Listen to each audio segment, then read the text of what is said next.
Cooking Doc here, and I want to introduce you to a new vegetable today. One that you may not be familiar with. This is Swiss chard. You can also buy rainbow chard, which is very similar but has multicolored stems. Swiss chard is something that's often overlooked at the grocery store. People walk right by it because it's kind of a daunting vegetable.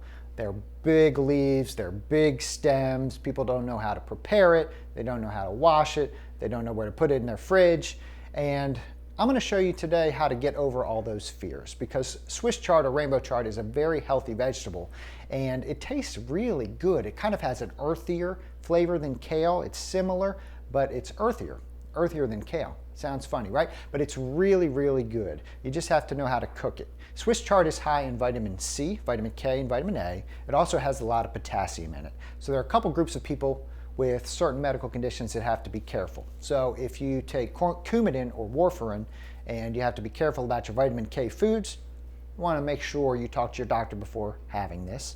Or if you have advanced kidney disease and have to limit the potassium in your diet, then you want to also be careful about the amount of Swiss chard that you have. For most of us though, a high potassium diet and learning to cook with foods that have a lot of potassium in it is very good for you. It helps manage your blood pressure and also may help lower your risk of stroke. So lots of advantages here if you can learn to make it taste good. We are going to chop off the very end of the stem, and then we are going to separate the stems from the leaves. And I just do this with my hand. You don't have to be perfect about it, but we just want the large red stems separated from the leaves. Now we're just going to slice this into little rings. And we're going to chop a half of a yellow onion as well. And add about a teaspoon of olive oil to our pan heated over medium heat. And then we're going to add about a half of cup of chopped onion.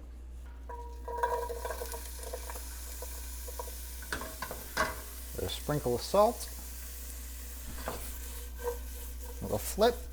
We're going to let that cook for a couple minutes. Now we're going to add our beautiful red chard stems.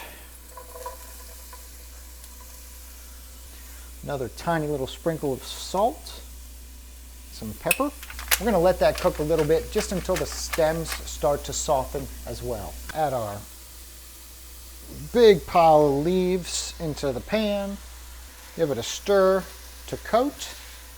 And then we are going to cover and just let those cook down over medium heat for 3 to 5 minutes.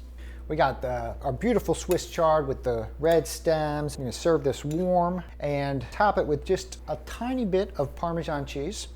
Change your buds, Swiss chard, learn to make it, it's very easy. Don't feel discouraged when you pass it in the store. Change up your vegetable rotation, try this recipe. I wouldn't steer you wrong. Fantastic.